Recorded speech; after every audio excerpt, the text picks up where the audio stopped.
Welcome to Educlate your online study partner. Good morning दोस्तों, आपका बहुत बहुत स्वागत है आपके अपने यूट्यूब चैनल एजुकेलेट में।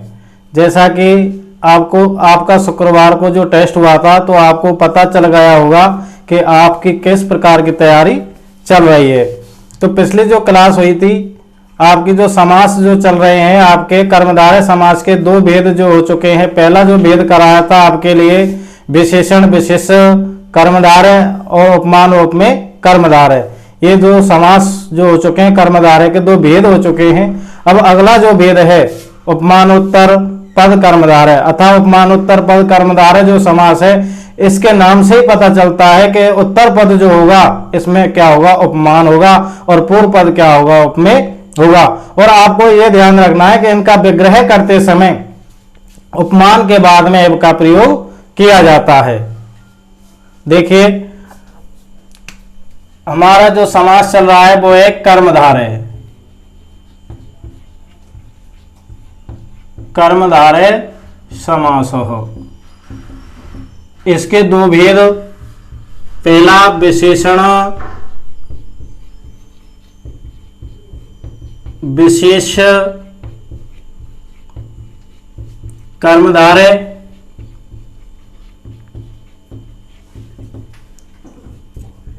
अगला उपमानो उपमेय कर्मधारय।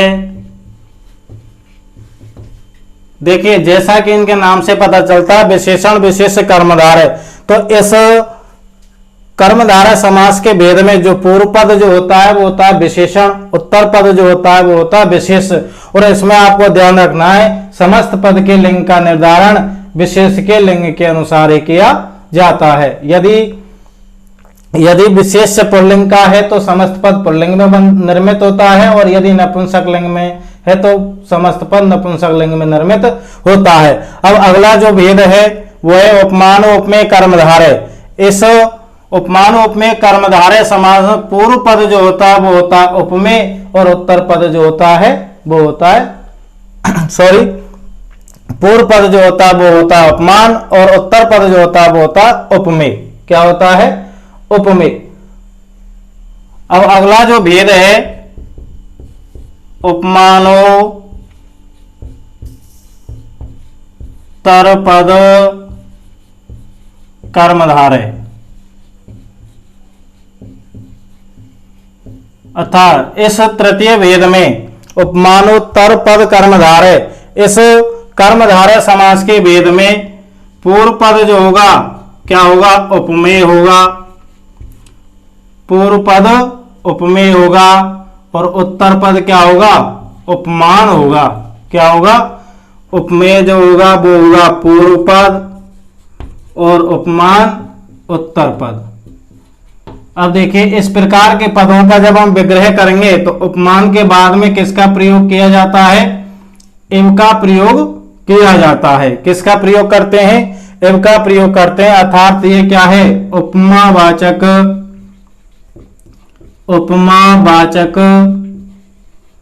शब्द है।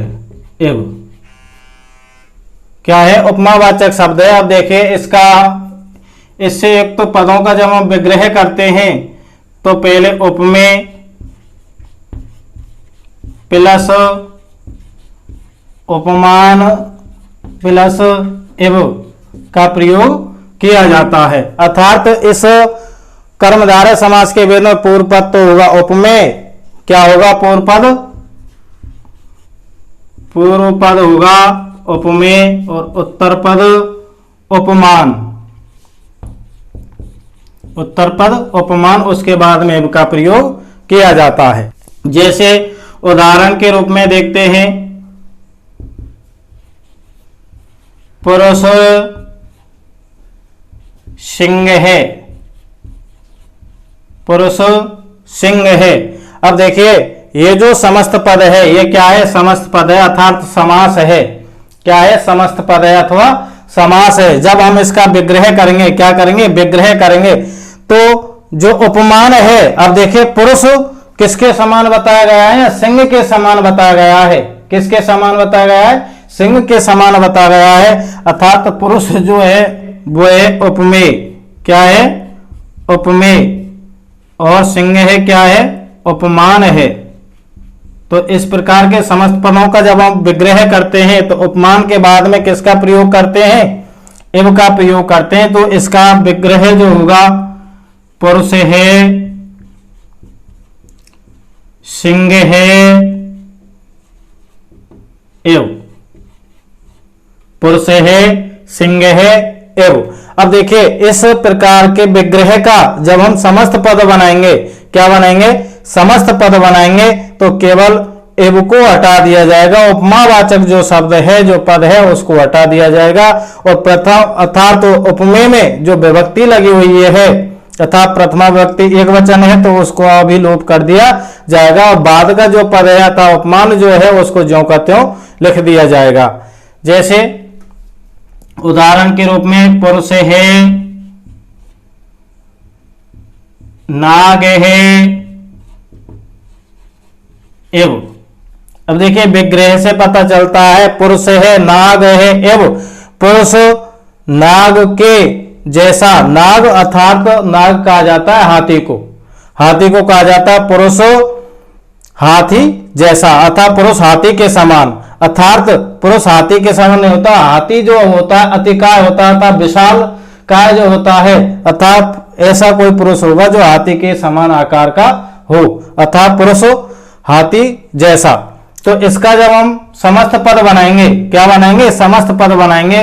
तो इसमें अथा उपमेय में जो विभक्ति लगी है उसका लोप कर देंगे और एव को हटा दिया जाएगा। तो इसका जो समस्त पद जो बनेगा, क्या बनेगा? पुरुष नाग है। क्या बनेगा? पुरुष नाग है।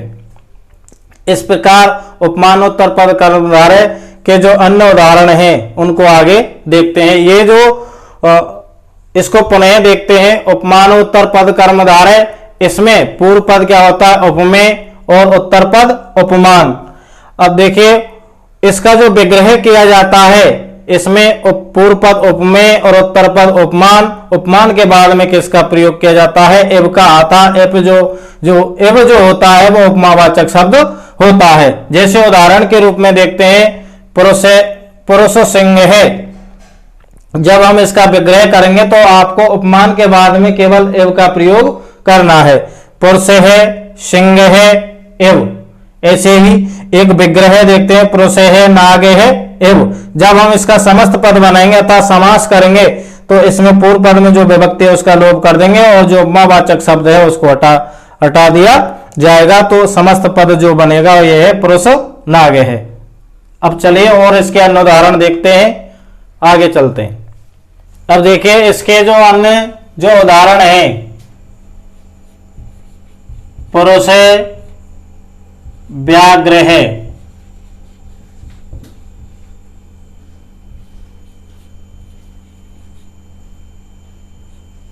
मुखार बिंदम,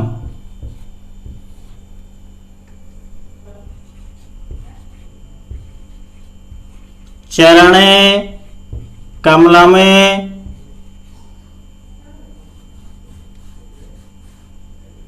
चरणे कमलम, मुखे कमलम। अब देखिए ये तो समस्त पद हैं, इनका हमें क्या करना है? विग्रह करना है।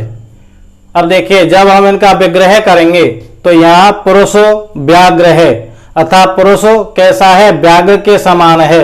अब देखिए मुखार बिंदम अर्थात मुख अरविंदम, अर्थात ये मुख कैसा है? कमल के समान, अरविंद कहा जाता है कमल को। ऐसे चरण कमलम, चरण कैसे आता? पैर कैसे हैं? कमल के समान। मुख कमलम, मुख कैसा है? कमल के समान। तो मुख को जो उपमा दी गई है, किसकी दी गई है? यहाँ कमल की दी गई है। या चरणों को किसकी उपमा दी गई है? कमल की दी गई है। और यह मुख को किसकी उपमा दी गई है? अरविंद अर्थात कमल की दी गई है। पुरुष को किसकी उपमा दी गई है? व्याघ्र की उपमा दी गई है। तो आपको जब हम उपमानोत्तर पद कर्मधारय समास पढ़ रहे हैं तो यहां पूर्व पद क्या होगा, उपमेय होगा। क्या होगा, उपमेय होगा। और उत्तर पद क्या होगा, उपमान होगा। तो इस प्रकार के समस्त पदों का जब हम विग्रह करते हैं तो उपमान के बाद में एव का प्रयोग किया जाता है विग्रह करते समय। अब देखिए पुरुष व्याग्रह। अब देखिए समस्त पद कौन से लिंग में है, समस्त पद कौन से लिंग में, पुल्लिंग में है, और ये नपुंसक लिंग में है तीनों। तो देखिए इसका जब हम विग्रह करेंगे तो पुरुष है व्याग्रह एव, पुरुष है व्याग्रह एव। अब जैसे अगला मुखो और मुखारविंदम, तो इसका हम जब विग्रह करेंगे मुखम अरविंदम एव। अगला जो है चरण कमलम, चरणम कमलम एव। ऐसे मुख कमलम मुखम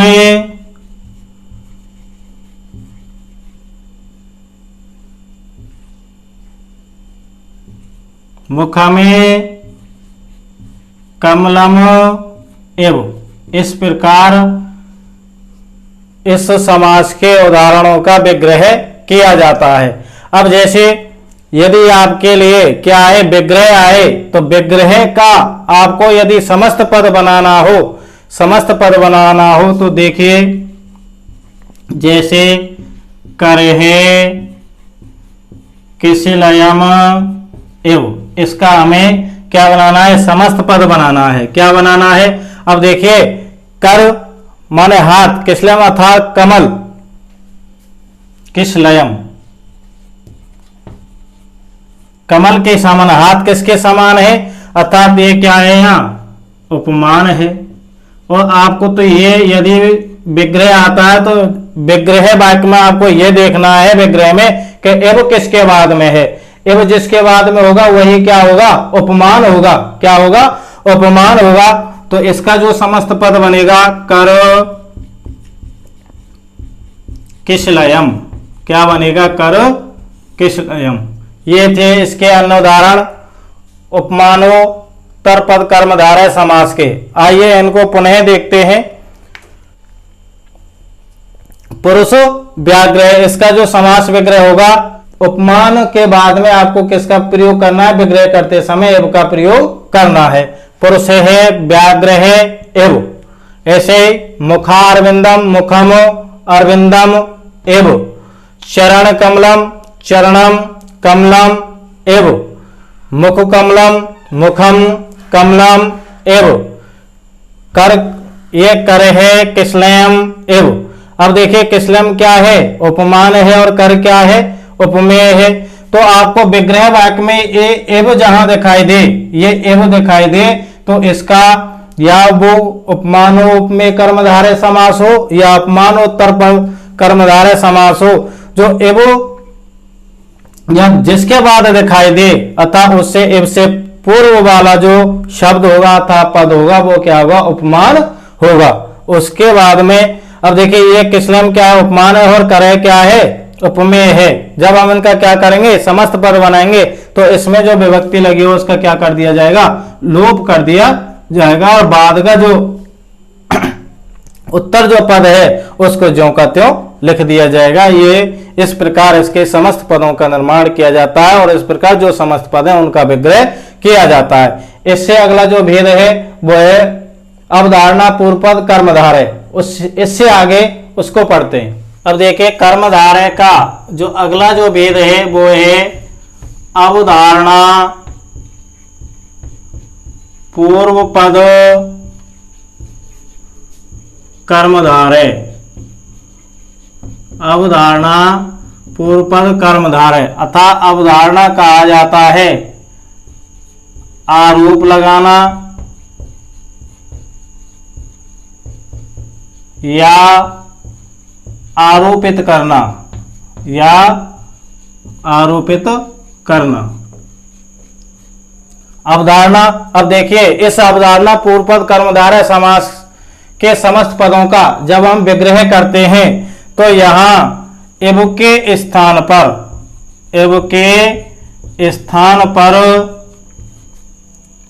एव का प्रयोग किया जाता है। एव के स्थान पर एव का प्रयोग किया जाता है। किसका किया जाता है? एव का प्रयोग किया जाता है। अर्थात रूपक अलंकार के जितने भी उदाहरण होंगे वो इस अवधारणा पूर्व पद कर्मधारय के अंतर्गत आते हैं। जैसे उदाहरण के रूप में देखते हैं, जैसे विद्या धनम, विद्या धनम। अब देखिए इस अवधारणा पूर्व पद कर्मधारय समास के समस्त पदों का जब हम विग्रह करते हैं तो केवल पूर्व पद क्या होगा? विशेषण होगा। पूर्व पद क्या होगा? विशेषण होगा। और उत्तर पद क्या होगा? विशेष्य होगा। क्या होगा? विशेष्य होगा। धन विशेष्य होगा। और इस प्रकार के पदों का जब हम विग्रह करते हैं तो एव के स्थान पर किसका प्रयोग किया जाता है? कि आरोप लगाया जाता है, लांछन लगाया जाता है। तो विद्या एव धनम, अर्थात विद्या ही धन है।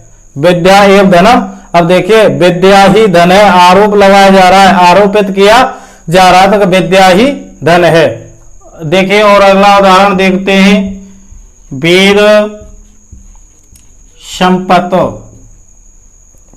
इसका जो विग्रह किया जाएगा वेद एव संपत, अर्थात वेद ही क्या है? संपत्ति है। वेद ही क्या है? संपत्ति है। ऐसे ही अगला तपो धनम, तपो धनम। इसका जब हम विग्रह करेंगे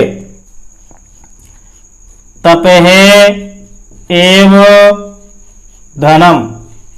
इस प्रकार अवधारणा पूर्व पद कर्मधारय समास के जो उदाहरण है, अर्थात इसमें एव के स्थान पर किसका प्रयोग किया जाता है? एव का प्रयोग किया जाता है। अतः एक आरोप लगाया जाता है, लांछन लगाया जाता है। और जिस पूर्व पद क्या होता है? विशेषण। और उत्तर पद क्या होता है? विशेष होता है। तथा पहला जो है विद्या धनम, इसका जो विग्रह होगा विद्या एव धनम, अतः विद्या ही धन है। वेद संपत्त है, अतः वेद है एव संपत्त, अतः वेद ही संपत्तियां हैं। तपोधनम, तप है एव धनम, अतः तप ही धन है। अब इससे अगला जो समास है वो है द्वंद्व समास। इससे आगे हम आगे चलते हैं और द्वंद्व समास का अध्ययन करते हैं। देखिए अगला जो समास है वो है द्वंद्व समास।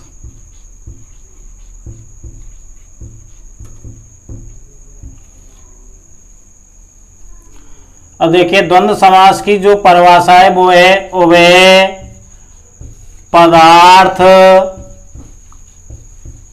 प्रधानो द्वंद्व है। अर्थात जिस समास में पूर्व पद और उत्तर पद दोनों पद प्रधान होते हैं वह समास द्वंद्व समास के नाम से जाना जाता है। अर्थात जिस समास में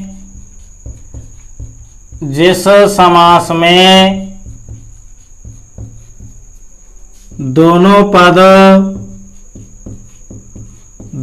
पद प्रधान होते हैं वह द्वंद्व समास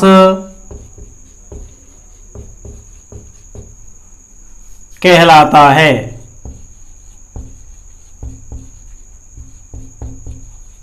अब देखिए इस समास में दोनों पद अतः पूर्व पद, तो कोई सा भी समास हो उसमें यह निश्चित है कि दोनों पदों में अतः समस्त पद में पूर्व पद और उत्तर पद दो पद होते हैं। लेकिन इस द्वंद्व समास में दोनों पद अपना अपना महत्व रखते हैं, अतः दोनों ही पद प्रधान होते हैं। देखिए, अब देखिए इस द्वंद्व समास में विग्रह करते समय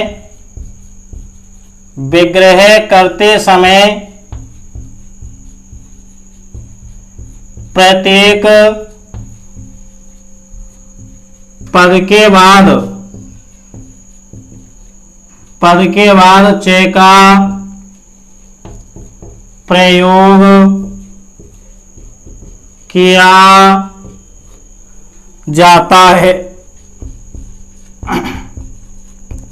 जाता है जैसे रामेण च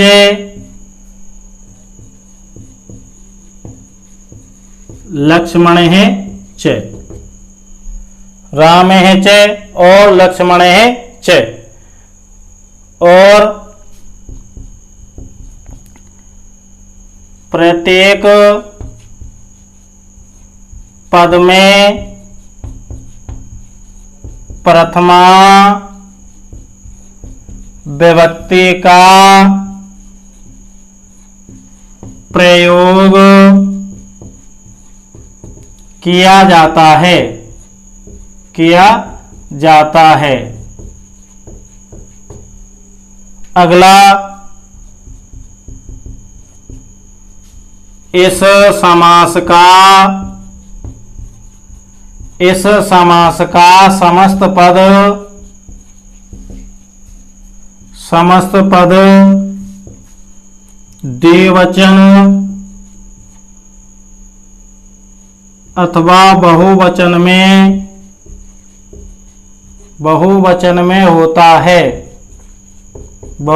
में होता है और प्रत्येक पद के बाद में च का प्रयोग किया जाता है।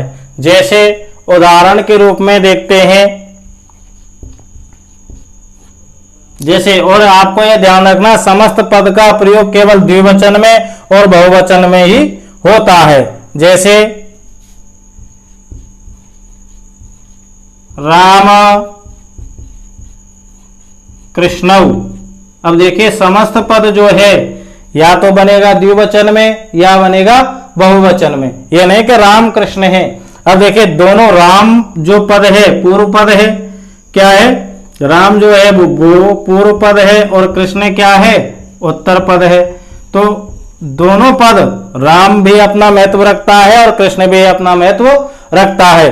जब हम इस समासयुक्त पदों का क्या करते हैं, विग्रह करते हैं, तो प्रत्येक पद में आपको प्रथमा विभक्ति लगानी है, उसके बाद प्रत्येक पद के बाद में च का प्रयोग करना है। अब देखिए इसका हम जब विग्रह करेंगे तो इसका विग्रह जो होगा, राम है कृष्ण है च, राम है च कृष्ण है च। और ये आपको ध्यान रखना है कि जो अत्यधिक पूजनीय होता है उसका नाम पहले लिया जाता है। अब जैसे अन्य उदाहरण देखते हैं, राम लक्ष्मण भरतः। अब देखिए राम लक्ष्मण भरतः, इसमें 3 पद हैं और ये आपको ध्यान रखना, इस समास का जो समस्त पद है केवल द्विवचन और बहुवचन में ही निर्मित होता है। अब देखिए बहुवचन में है क्योंकि 3 जो पद हैं इसमें राम नाम है, राम लक्ष्मण और भरत। जब हम इसका विग्रह करेंगे तो तीनों में तो प्रथमा विभक्ति लगानी है और उसके बाद किसका प्रयोग करना है, च का प्रयोग करना है। जैसे राम है च लक्ष्मण है च, लक्ष्मण है च भरत है च। अब देखिए इस समास का यदि क्या आता है, विग्रह आता है, तो यदि उसमें 3 पद दे रखे हैं, 3 पद दे रखे हैं तो समस्त पद जो निर्मित होगा वो बहुवचन में निर्मित होगा। यदि 2 पद दे रखें तो समस्त पद जो निर्मित होगा द्विवचन में निर्मित होगा। उदाहरण के रूप में देखते हैं, जैसे भीम है च अर्जुन है च, भीम है च, अर्जुन है च। अब देखिए इसका जो समस्त पद निर्मित हो, देखो भीम है पूर्व पद है और अर्जुन है उत्तर पद है, दोनों पद प्रधान है। तो इसका जब हम समस्त पद बनाएंगे अर्थात इसका समास जो करेंगे किस में होगा, केवल द्विवचन में होगा। किस में होगा, तो क्या बनेगा, भीमा अर्जुनौ। क्या बनेगा, भीमा अर्जुनौ। क्या बनेगा, भीमा अर्जुनौ। और देखते हैं जैसे माता पितरौ, माता पितरौ, इसका जब हम विग्रह करते हैं तो माता चे, माता चे, पिता चे। अब देखिए यदि आपके लिए ये माता पितरौ पद भी आता है तो इसका भी विग्रह माता चे पिता चे इस प्रकार किया जाता है। और यदि केवल पितरौ पद आए, क्या आए, पितरौ पद आए, तो उसका भी विग्रह यही किया जाता है माता चे पिता चे। इसका भी माता चे पिता चे, इसका भी विग्रह यही होगा माता चे पिता चे। अब देखिए हम इसको पुनः देखते हैं द्वंद्व समास को। इसकी जो परिभाषा है वो है उभय पदार्थ प्रधानो द्वंद्व है, अर्थात जिस समास में दोनों पदों की प्रधानता होती है वह समास द्वंद्व समास कहलाता है। और ये आपको ध्यान रखना है कि विग्रह करते समय, इस द्वंद्व समास में विग्रह करते समय प्रत्येक पद के बाद अर्थात प्रत्येक पद के बाद में च का प्रयोग किया जाता है।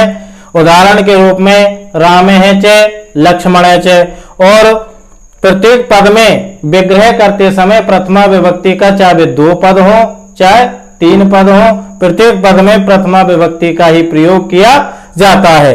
और इस समास का जो समस्त पद होगा द्विवचन अथवा बहुवचन में ही निर्मित होता है। यदि ये आपको देखने हैं कि 2 हैं तो होगा द्विवचन में, यदि 2 से अधिक हैं, 3 हैं अथवा 4 हैं तो होगा बहुवचन में। ये आपको ध्यान रखने योग्य बात है। जैसे उदाहरण के रूप में देखते हैं रामकृष्णौ। अब देखिए रामकृष्णौ जो समस्त पद है इसमें पूर्व पद क्या है राम और उत्तर पद क्या है कृष्णौ, अर्थात द्विवचन 2 पद हैं, दोनों पद अपना अपना अलग अलग महत्व रखते हैं। तो समस्त पद जो हुआ क्या कौन से वचन में निर्मित हुआ, अर्थात द्विवचन में निर्मित हुआ है। जब हम इसका विग्रह करेंगे तो पूर्व पद में भी प्रथमा विभक्ति लगानी है और उत्तर पद में भी प्रथमा विभक्ति लगानी है। तो इसका जो विग्रह होगा राम है च, कृष्ण है च। अगला राम लक्ष्मण भरता। आप देखिए ये समस्त पद किसमें है, बहुवचन में है, राम लक्ष्मण भरता। तो इसका हम विग्रह करेंगे राम है च, लक्ष्मण है च, भरत है च। इसी प्रकार ये विग्रह है भीम है च, अर्जुन है च, दोनों पद हैं, दोनों के बाद में च का प्रयोग किया जाता है। और इनका हम विग्रह एक प्रकार से भी कर सकते हैं, किस संधि के अनुसार। अब देखिए विसर्ग के बाद च आ रहा है ना, तो विसर्ग के बाद यदि च आए अर्थात मैंने आपको संधि कराते समय जब सत्व विसर्ग संधि कराई थी तो उस समय आपके लिए सूत्र बताया था कि विसर्जनीय से यदि विसर्ग के बाद में किसी भी खर वर्ण आए अर्थात किसी भी वर्ग का पहला और दूसरा वर्ण आए तो विसर्ग के स्थान पर तीनों सकार तालव्य सकार, मूर्धन्य सकार और दंत सकार क्रमशः कर दिए जाते हैं। अब देखिए च है तो इस विसर्ग के स्थान पर हम से भी कर सकते हैं, तो इनका विग्रह इस प्रकार भी किया जा सकता है रामस्य कृष्णस्य। ऐसे इसका रामस्य लक्ष्मणस्य भरतस्य, इसका भी भीमस्य अर्जुनस्य, इस प्रकार भी इनका विग्रह किया जा सकता है। यदि आपके लिए परीक्षा में इस प्रकार आ जाए तो आपको ये घबराना नहीं कि सर ने हमको इस प्रकार तो बताया ही नहीं था, तो इस प्रकार भी अतः विसर्ग के स्थान पर सकार भी किया जा सकता है। इस प्रकार भी इनका विग्रह कर सकते हैं। अब देखिए और है माता पितरौ, इसका समास विग्रह जो होगा माता च पिता च। अब देखिए ये जो माता है ये मातृमूल जो संस्कृत में पद है वो है मातृ, क्या है मातृ। अब मातृ का जो धातु रूप होता है प्रथमा विभक्ति एक वचन में, वो क्या बनता है? माता बनता है। और ध्यान रखना, ऋकारांत कोई भी पद हो उसके यदि हमें धातु रूप बनाने हैं तो प्रथमा विभक्ति के एक वचन में यदि आपको बनाने हैं तो ता, तरम, त्रा, त्रे, तु, तु, तरी, पी शब्द में जोड़ दिए जाते हैं। अब देखिए अगला जो पद है वो है पितरौ। इसका जो विग्रह किया गया है माता च पिता च। अच्छा, तो ये द्वंद्व समास आपको समझ में आया होगा। और इसका जो अगला वेद है वह पढ़ते हैं, मैं इसको मिटा देता हूं। अब देखिए अगला जो नियम है इसका समाहार द्वंद्व समास, अर्थात समाहार का मतलब अर्थ होता है समूह। क्या होता है? समूह। अर्थात तो समूह अर्थ में जब द्वंद्व समास हो तो इसका जो समस्त पद जो होता है वो नपुंसक लिंग एक वचन में निर्मित होता है। अर्थात किसका बोध कराता है? समूह का बोध कराता है। और इस प्रकार के समस्त पदों का विग्रह करते समय, इस प्रकार के समस्त पदों का विग्रह करते समय उनकी संख्या के अनुसार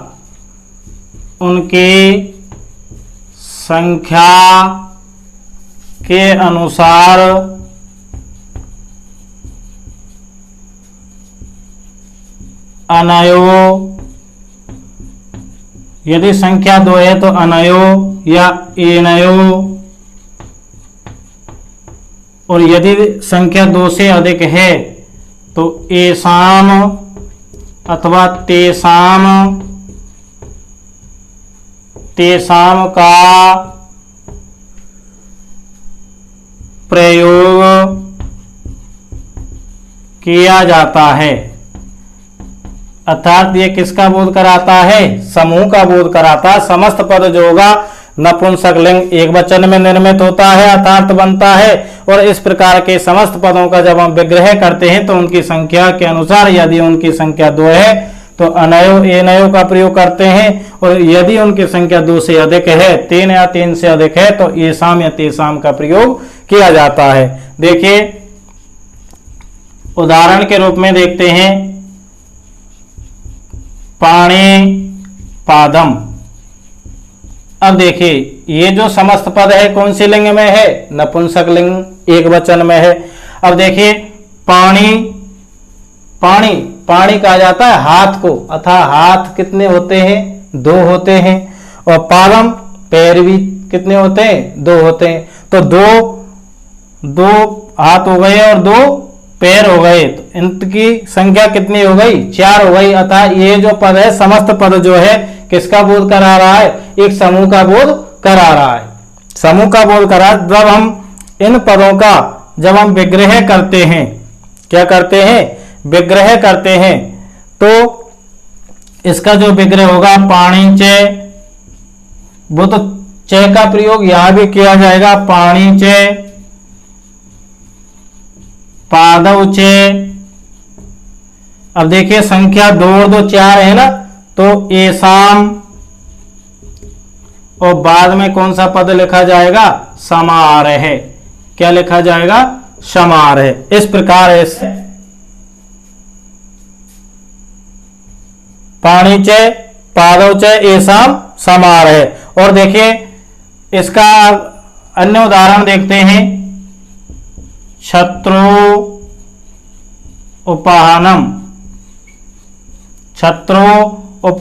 इसमें आपको ये ध्यान रखना है कि समूह का जो बोध कराएगा, छत्र माने छाता, उपानम मान जूता।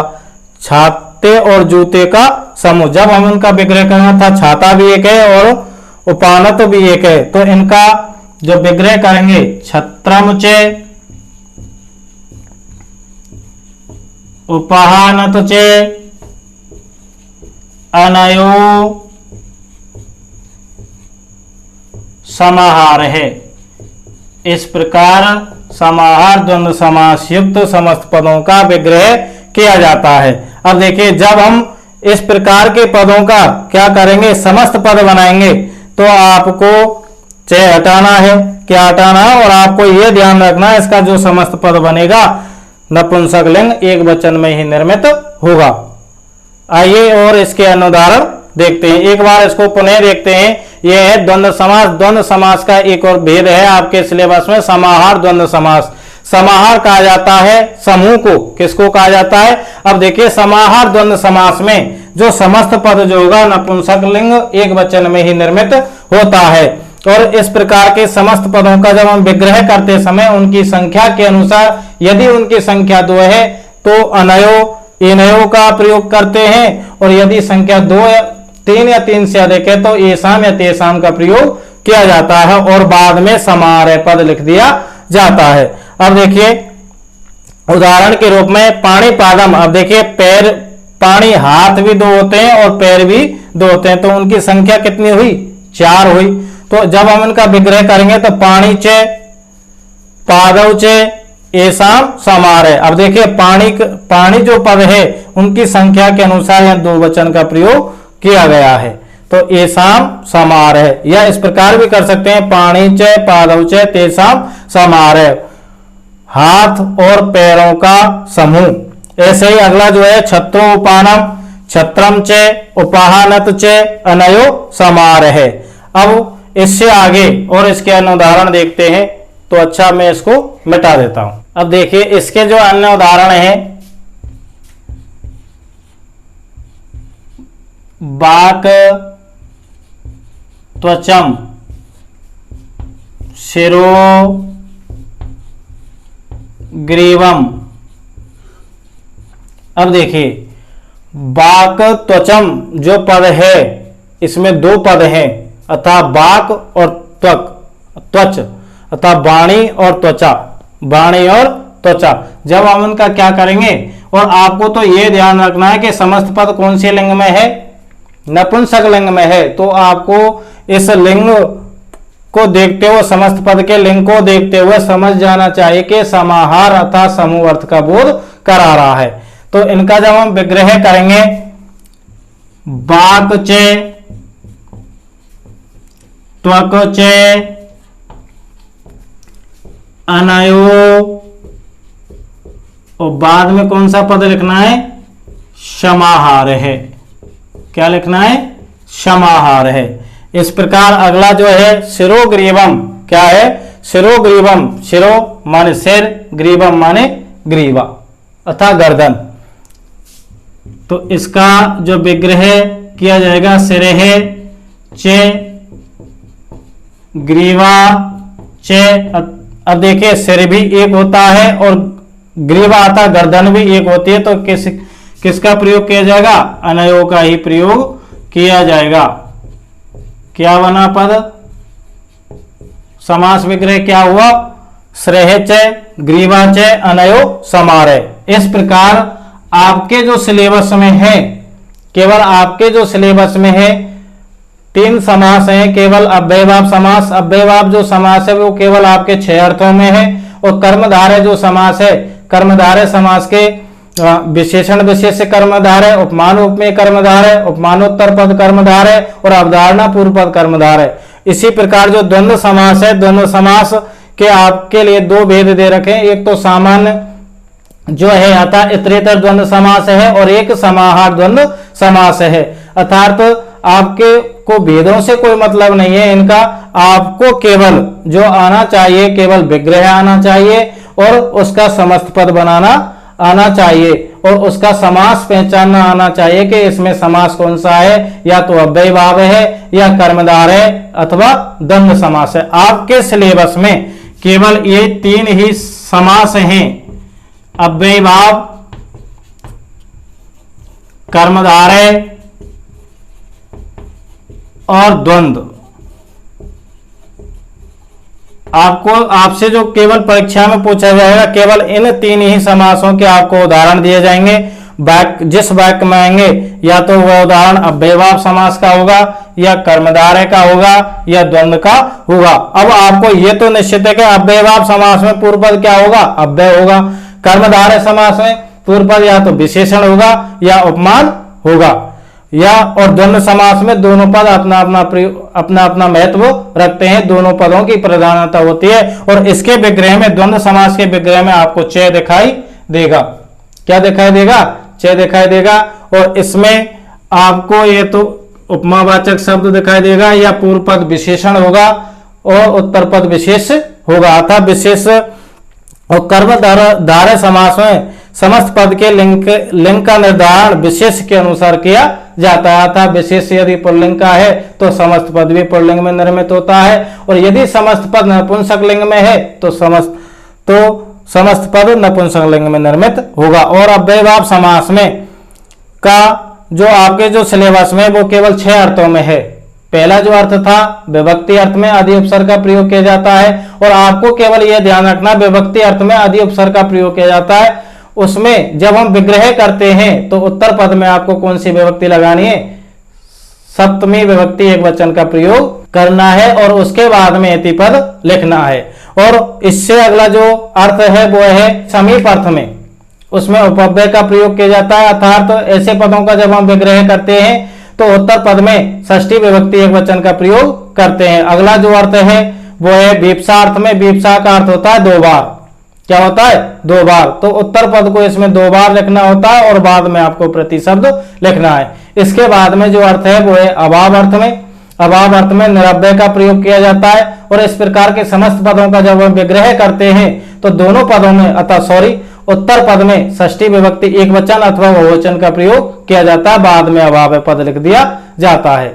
और उसके बाद में योग्यता अर्थ में अनुअव्यय का प्रयोग किया जाता है, और अनुअव्यय तो समस्त पदों का जब हम विग्रह करते हैं तो उसमें षष्ठी विभक्ति एकवचन का प्रयोग करते हैं, बाद में योग्यम पद लिख दिया जाता है। इस प्रकार आज आपके ये समासों की लास्ट क्लास है, अतः आपके जो सिलेबस के अनुसार है वो समास समाप्त हो चुके हैं। यहाँ तक आपके समास पूरे हो चुके हैं। आपके सिलेबस में केवल 3 ही समास हैं, अव्ययभाव, कर्मधारय और द्वंद्व।